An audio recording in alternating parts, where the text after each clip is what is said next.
All right, friends, welcome back again to another episode of Tactical Enlightenment. Our YouTube channel is dedicated to all things Bannerlord related. We are dedicated to helping you get better at Bannerlord, and we are going to do another siege guide today. This is Zeonica. This is typically held by the Southern Empire near the water at the bottom of the map, north of Aserai lands, of course.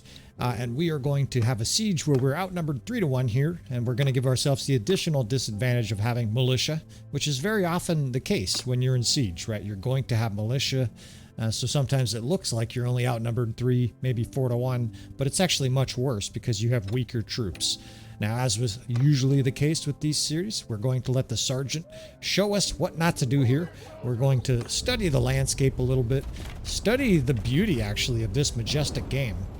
There's so many different cool things about Bannerlord, but for sure the architecture is top-notch. Now, the AI and the troops don't really use it that well, and honestly, it's not really designed for siege. It's definitely designed more for aesthetics, but they did their best, and I think this is a good example, right? A really pretty city. It's got that giant aqueduct. There's water over here on the right. And there are decent angles, right? The AI tries to take advantage of angles here. In fact, they have destroyed that siege tower, at least. This guy's having a seizure, trying to shoot. And they're going to get this siege tower up, it looks like, which is, as usual, results in hundreds of the AI units getting immolated on the walls. Now, this is a real shame. I don't think there's a way to get up here, but this is where you want to put troops, right? This is where castles, I mean, that's why the wall is there. It's like the developers, you know, had a plan for what they were going to do here and didn't quite finish. Bannerlord is a very ambitious game, and by all accounts, Tailworlds is not a huge development company, right? This is not thousands of guys working on a game that nets, you know, $10 billion like some of the big games. Now, on a strategic level, this is very bad, right? You always want to avoid courtyards that slope down. That means your archers are going to have a very difficult time getting line of sight. Maybe we could use those stairs right there. That's not terrible, but it's just not good, right? This is actually going to be a very difficult city to defend. Now, the AI here, I didn't really show you what was happening with the AI because it's more or less the same every time. They do an admirable job trying their best to hold the walls, where they get shot to pieces, and then eventually either they suffer a lot of losses at that siege tower, or they get a blowout at the main gate. Now, in all honesty, like of all of these different siege guides I've run, when I run the outnumbered 3-1 situation, this is about the best case scenario. They almost never win, and here, I guess you could say they killed 60% of the troops. That's kind of on the high end. A lot of times it's much worse than that. Now let's use, of course, the exact same settings here and come up with a plan. Our first plan, of course, is to destroy a siege tower, right? So we're going to start essentially envisioning our siege tower use here, right? We want that fireball over the main gate because after we destroy a siege tower, we want to be able to rain it down on the troops that are coming up to the siege tower that will arrive. We're not going to be able to destroy both. Sometimes you can destroy both if you have a lot of fire catapults, but in this case, we have one regular catapult and one fire catapult.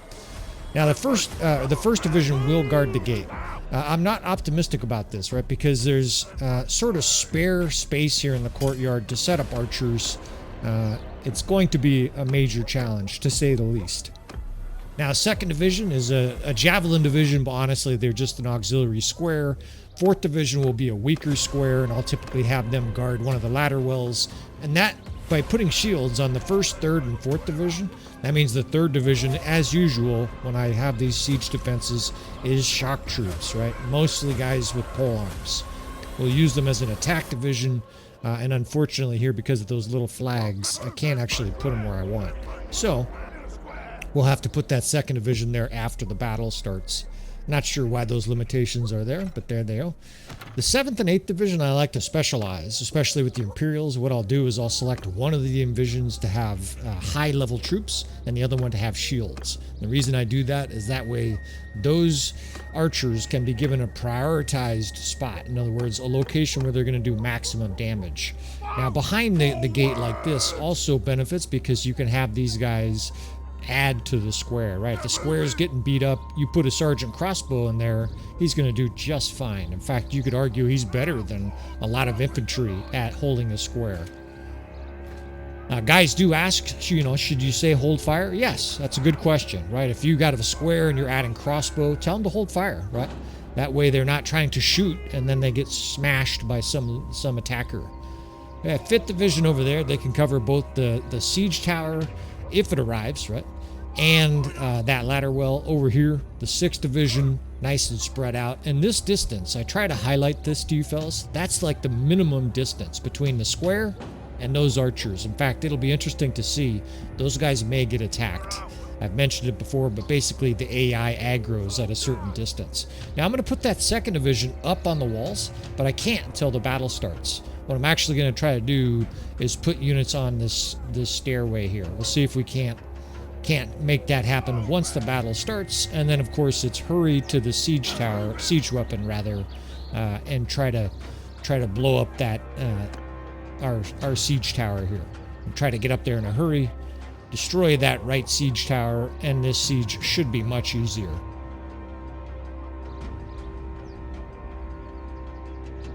You can't have too many in one division, right? You don't want to have 150 in a square or 120 or something like that. I would say 40 is optimal.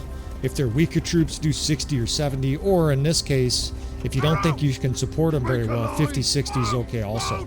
They're going to be getting pounded on.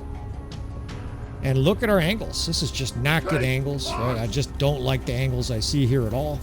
That division, by the way, and I'll mention that again, you know, when they just take off and do whatever they want, make sure they're in line formation. That's the singular most common question I see on Reddit. My archers are doing what they want to do, whatever they want to do, right? Make sure that they're in line formation.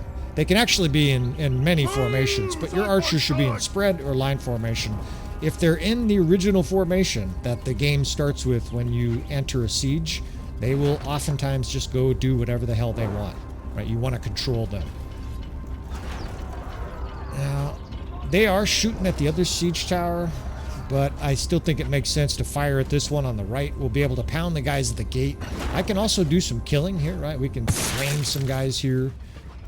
Sometimes, you know, you might say, look, let's just kill troops. In fact, let's try this, right? Here's what we know. The main gate is not good, right? So instead of trying to blow up a siege tower here, let's let the siege tower arrive and kill as many troops as possible. Why? Well, sometimes if the main gate is not very defendable, in this case what I mean by that is we don't have very good crossfire, our square is going to get beat on without a lot of support, you're actually better off spreading the enemy troops around to all 3 locations. That way, the archers that are positioned to shoot the guys coming up the siege towers can just hammer away, right? Those guys are going to be having a field day because they have targets. If there's guys on the ramparts, you know, getting stuck on the stairways trying to get down, and your archers are spread out beautifully, they will happily kill, you know, those guys en masse. Now, here's the other advantage. Because I'm not worried about destroying a siege tower, I killed an extra maybe 50, 60, 70, 80 troops even before the enemy got here. This dipshit's going to continue to fire the catapult. You always got to watch out for friendly fire. We've all been killed by some guy who's a little overzealous with the fireballs. But I'm just going to throw these as fast as I can. There's another reason I'm in a hurry here. And this is a good tip. Most of you guys know this, is that very quickly the AI is going to come up that siege tower. They will start to rally at the base of this, or at the top of the siege tower on the ramparts. And if you're up here, you may get trapped, and very likely will get trapped, and you'll have no choice but to fight or die. I'm going to bail, throw those fireballs, do maximum damage here, and bail. Now that also means I can't throw these center rocks. Like these rocks right here, I'd love to throw these, but look at those guys over there. In fact, this guy's demonstrating perfectly here how the AI attack dog is like, hell no, you're not throwing rocks. Get out of here. You know, so you just be aware of that. You want to kind of hurry that process. You've only got about a minute and a half before the AI and the units on the walls start to aggro you. Now they're actually taking the stairs here. It's kind of interesting, which is not the worst thing for us because these archers can still shoot them there, right? We can tuck these guys a little bit closer to the wall, but I think they're okay, right? The distancing here is really close. I would say it's about 10 meters. Anything closer than 10 meters, and your units will be attacked by enemies coming through the gate. Now over here, same thing. It's interesting. So they're not using the stairs, and that is because the AI typically uses path of least resistance, right? The code is pretty simple. If they're closer to the enemy, or if they can get to the enemy closer in one way than the other, that's what they take, right? They're like electricity or water. They're going to take the path of least resistance.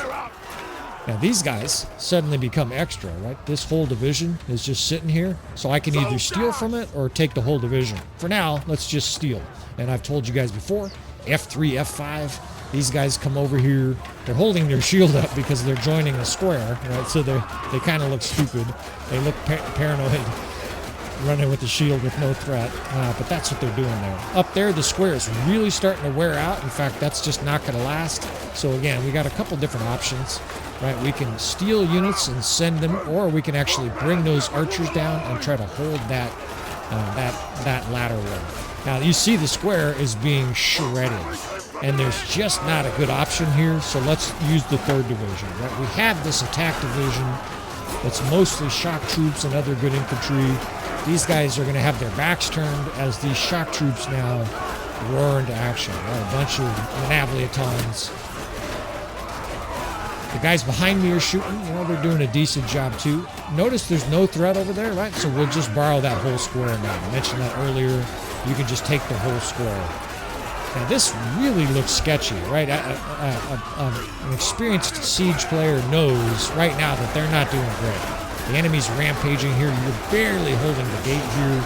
I'll speed it up here just so you don't have to wait forever. But this is not a good recipe, right? It's working, and maybe the cake would be edible, but no one's going to want to eat this birthday cake, right? This is going to be a kale carob chips spinach birthday cake, right? You're going to make a lot of kids cry if this is your recipe in Siege. Now, the AI is pulling back. I can't tell what they're doing, so we're still charging.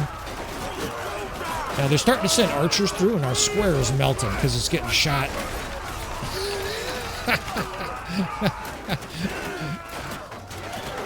Now, when archers are coming through the gate and you're getting shot at the gate, I mentioned this a lot too, don't stand in front of the gate, right? Make sure they have to come around the corner, just like a first-person shooter. Let those guys get mauled. The square is holding there, but it's getting shot to pieces. There's still a lot of good infantry coming through as well. That rampaged up in the gatehouse. They're up there slaughtering. These archers here, believe it or not, I'm going to use these guys as a square. I got 57 guys here, and it's actually better if you just throw them to the wolves, because while they're fighting for their lives, while they're sacrificed here, the AI is still shooting, right? All those 40 archers. The worst thing that can happen for you in a siege is all of the enemy infantry charge your archers. None of your archers can shoot. The front line of archers gets wasted. The second line, finally they can shoot. Oh, never mind, they're attacked by infantry. They get wasted, and it's a domino effect. Your archers instantly melt. Here, even though we sacrificed those archers, it kept the enemy busy, right? It bought us another minute maybe of ass whippings, arrow shots at the gate there, and I think that's going to be the difference in this siege. It's very, very close. We usually don't have white knucklers on the channel, and what should that tell you, right? That should tell you how difficult this city is to defend. And these are relatively generous settings. 3-1 is not an unusual siege defense. You're going to face 6-1, right? So I would say this city is well below average for defending. I'm going to go ahead and say it's like a D+. Maybe a D, just a flat D. It's one of the worst, actually, so far. Now you see they come around the corner there and they're just smoked. This siege is over. I know it, but I'll just let you guys see essentially the process, right? To shoot, they have to run, stop, and then mock or draw their crossbow or whatever. And during that process, they get smoked. They're just toast. Now I do want to try a little corridor defense. I saw this earlier. There's these stairs right here. They may be usable. This corridor back here, this little courtyard, is big enough. It's sloped.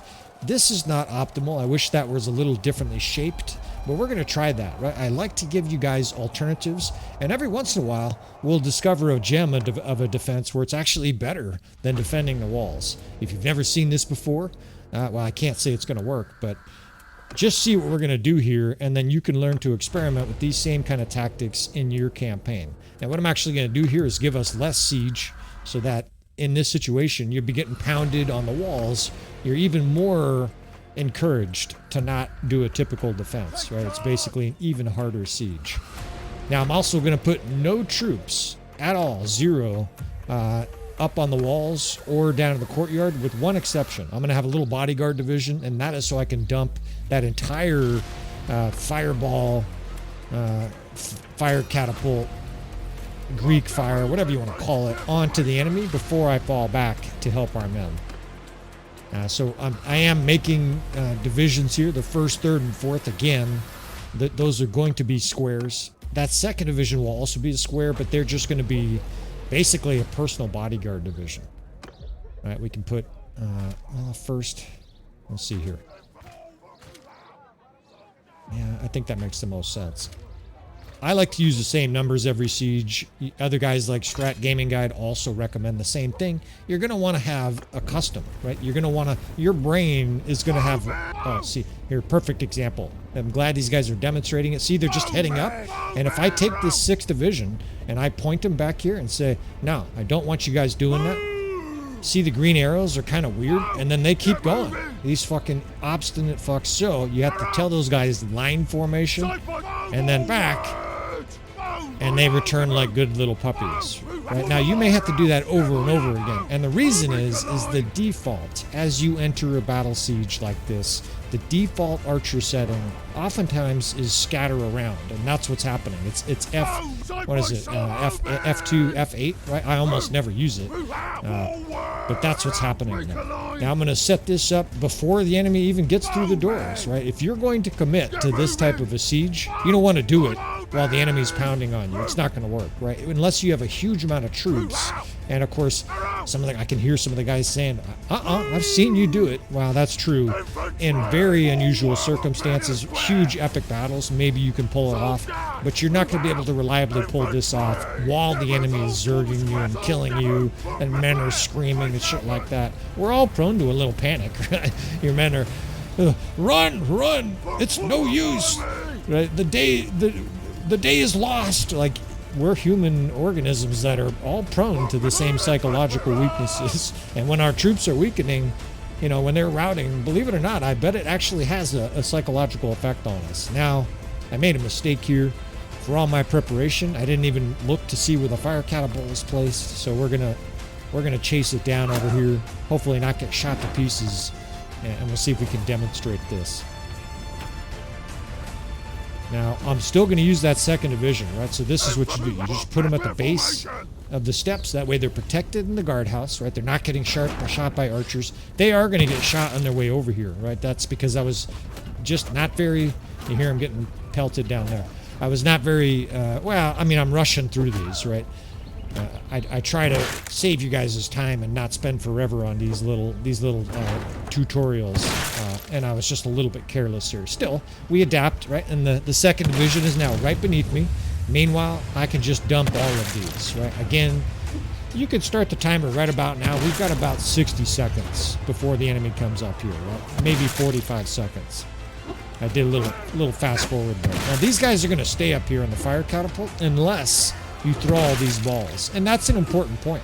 If you try one of these siege defenses like we're trying right here, what I call a secondary defense, and you leave a catapult, being staffed, well, if the enemy gets on the walls and kills the guys on the catapult, but there are lots of fireballs left, those guys will continue to try to man it, and they will pull from your troops to go man it, and they will get killed over and over again. They're just coming through the door now. We've got just enough time to set this up. And I don't really like it. It smells kind of like defeat, but we'll see. Let's see if we can cram these guys into corners here. I'm actually going to drag this square. I want this square tight against the wall here. This 1st division, I'm actually going to F1, F2, right? This is a good way to move a square too, right? If you want it very precise, I'm just dragging these guys here right next to the dried goods and the opium leaves and stuff like that. Now, there's just so many archers here who can't shoot. I see a whole lot of guys standing there with the thumb up their ass. And it's tempting to get creative here, but remember that aggro distance. In fact, I bet we experience it this battle here. You see how close the enemy already is. If I attack with that 3rd division too, that'll aggro all the enemy, and they will just stampede through here and kill our troops. In fact, here we go. They're already starting to aggro our archers. Look what happens. Our archers defend themselves. They come up and swing their little pitiful sword, and when that happens, it aggroes even more defenders. So you get a cascade. You see all these guys storming forward, and the only way to fix it is to move your guys back to the point where they don't aggro. I think we're okay now. It looks better, but that's something that's very important for guys who are learning this strategy to understand. Well, I don't want to set you guys up for failure. You need to understand some of the game mechanics. I'm actually bringing up the reserve unit already because this division is getting scorched. Actually, you know what? It doesn't matter. We lose. I can just read the battlefield here. That guy right next to me got melted by a javelin. Right in the forehead. I'll try to slow-mo that or something, because that's the funniest thing that's happened so far. Yeah, it's too late for this 3rd division. This siege is over. You guys don't see us experience losses very often, but sometimes you try something like this and it doesn't work. Now we're going to continue to load these up, usually to Patreon first. I want to mention this part here, especially since we have Chaos. The Patreon, as a reward for the Patreon members, right? You fellas that contribute to the channel as low as a couple bucks a month, right? Like the price of an energy drink. You guys can support my little channel and encourage me to do this into retirement as a hobby job. If you do so, you get all sorts of little perks on Patreon, right? You might have the ability to name characters or companions in a future campaign, in a current campaign even. You have the ability on some level to ask me and suggest which campaigns or what kind of overhaul mods I play, right? They'll have, basically, you got like voting rights. It's like you're on the board of Microsoft or whatever, right? You're on the board of Tactical Enlightenment. You can stand next to Baron York in battle, etc.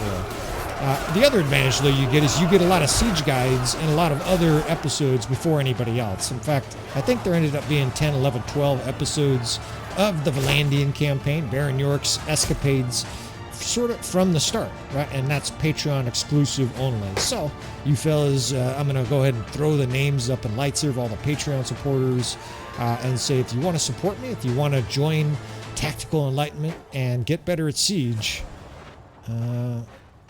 wait a minute. I'm getting the equivalent of Bannerlord sexual arousement here. We're going to try this again. I don't do this very often, but I didn't notice that stairway had quite that good of an angle. So we're going to do the exact same siege here. I'll finish my spiel, though. So we're going to actually do virtually the same thing here. I'm just going to speed through this. In fact, I'm going to be kind of careless about it. I don't even need super detailed divisions here. If the angles work on this and it looks like it's got a shot, this might be the answer to Zeonica. That's why I'm going to try this. That's why I'm going to keep narrating. So anyways, if you want to see, siege guides, we've got maybe 30 or 40 siege guides in total, and about half of them are not on YouTube yet. I don't want to flood the YouTube channel with hundreds of guides, like 3 or 4 every day, and so they're on the Patreon. And eventually, they may see the light of day on YouTube, but for now, they're going to be Patreon exclusives, as again, thanks for you Patreon supporters for the channel. All right, enough about me trying to make a few bucks here. That is the essential part, right? If I'm going to do this in the future for a job, I'm trying to figure out like a couple hobby jobs, both to keep me busy and have enough money to take the missus out to dinner once in a while. All right, so we've got pretty good squares there. You want a narrow channel for the enemy to filter through. I got a nice little reserve division coming. These guys actually are doing a decent job right there, dutifully flaming the enemy. They'll probably get killed soon. The archers are already shooting here, and excuse this, I'm just changing the music here. The archers are already shooting. This is beautiful. I mean, who are they shooting at? It's like they're shooting at the guys on the walls already. That is a really good sign. Let's see how this works. The channel's pretty tight, and it is a firing squad. They're shooting over the infantry's head, which is beautiful. These guys are mostly shooting. And this works. I mean, this just doesn't work. This is gold, right? And so this is the kind of stuff, right, that we're sharing on our Patreon channel. You want to see exclusive stuff? You want to see really cool ways to destroy your enemies, ways to get better at Bannerlord? This is definitely the place. I'm pretty sure that there's very few content creators out there doing this kind of stuff in Bannerlord. Make that nice tight square. You don't want those guys attacking. I'll mention that one more time. Don't have these guys attack. Have them hold the square. That way they stay out of the way of your archers. When they attack, they kind of fill all the gaps and your archers lose line of sight. Better to have that opening in the middle where they're vulnerable. The guys in shield wall in a square defend better too, so they're more likely to survive. And that little stutter was the enemy saying, fuck this, we can't take this city. And how about that? That is gold right there. So I take it back, right? I guess this city isn't that bad. They're making another little sad Sally attempt here, but there's no, this is the definition of insanity, right? Trying the same thing over and over again, expecting different results. So I guess computer code here, or the Tail World's AI, is a little bit insane, right? Maybe it needs to be permitted. A total massacre here. I would say we have an 8-to-1 kill ratio, a 10-to-1 maybe. It's a massacre. Over a 10 to, not quite a 10-to-1 kill ratio. So there's your recipe right there. And I'll go ahead and say Zeonica is a defendable city, but this is hardly normal, right? This is not how a lot of guys want to defend a city. In fact, most people just consider this like a gimmick or maybe even an exploit. But there you have it. There's your exploit of the day. Tactical Enlightenment. We're all about exploits and cheat codes and stuff like that.